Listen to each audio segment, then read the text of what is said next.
Hoje quero tratar de um tema importante, o risco de que a economia brasileira entre em recessão e os efeitos políticos que isso possa ter para o governo Lula. A economia brasileira já vinha em desaceleração pronunciada desde o final do ano passado, em razão da política de juros muito altos praticada pelo Banco Central.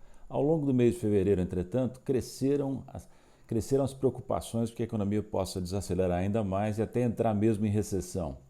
Não temos ainda os dados completos para o final do ano passado e para o primeiro trimestre desse ano, mas é bem possível até que, do ponto de vista da definição usual de recessão, a economia já tenha entrado em recessão no sentido de estar experimentando 2 trimestres consecutivos de declínio do nível do PIB.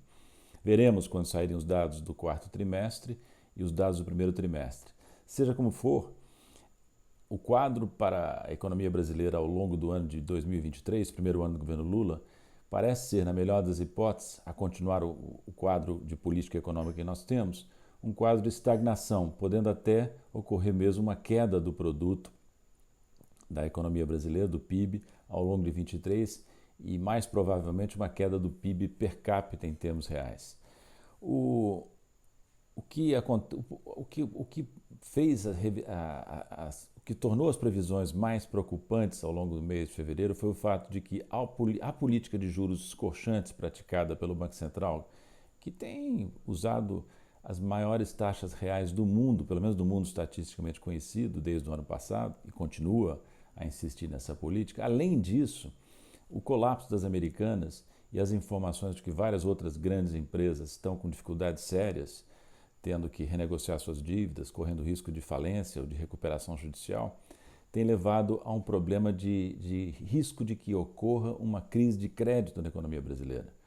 Diante das notícias preocupantes sobre o que aconteceu nas Americanas, outras empresas importantes, inclusive do ramo de varejo, mas também de outras áreas, os bancos e outros credores podem se tornar muito cautelosos, cortando a sua disposição de emprestar. Isso faz sentido do ponto de vista de cada instituição financeira olhada individualmente, mas se todas começam a praticar essa política de restrição de crédito, o resultado é uma crise sistêmica que agrava a própria situação dos bancos que individualmente tentam se proteger.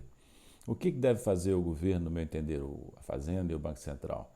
Em primeiro lugar, considerar a possibilidade, que já está sendo considerada, de ativar linhas de liquidez para evitar esse comportamento recessivo, contracionista dos bancos. Mas, para além disso, é preciso urgentemente rever a política monetária do Banco Central, que não pode continuar praticando juros reais dessa magnitude no afã de cumprir metas irrealistas de inflação. Então, quanto antes, rever para cima as metas de inflação, tornando-as mais realistas e reduzindo a pressão para que o Banco Central pratique esses juros absurdos que está praticando.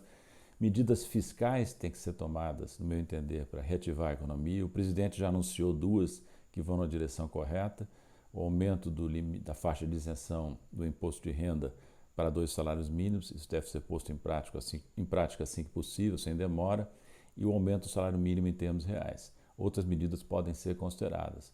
Os bancos públicos, BNDES, Banco do Brasil, Caixa Econômica, com devido cuidado, devem procurar liderar uma retomada do crédito para fazer um contrapeso ao comportamento ao comportamento contracionista, não digo excessivo, mas comportamento contracionista dos bancos, em razão da necessidade que eles sentem de se proteger de um risco de crédito ampliado ou percebido como ampliado.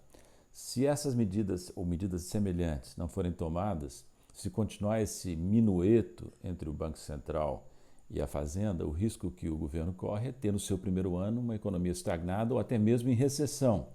Vocês podem imaginar o que isso significa para um governo que está entrando.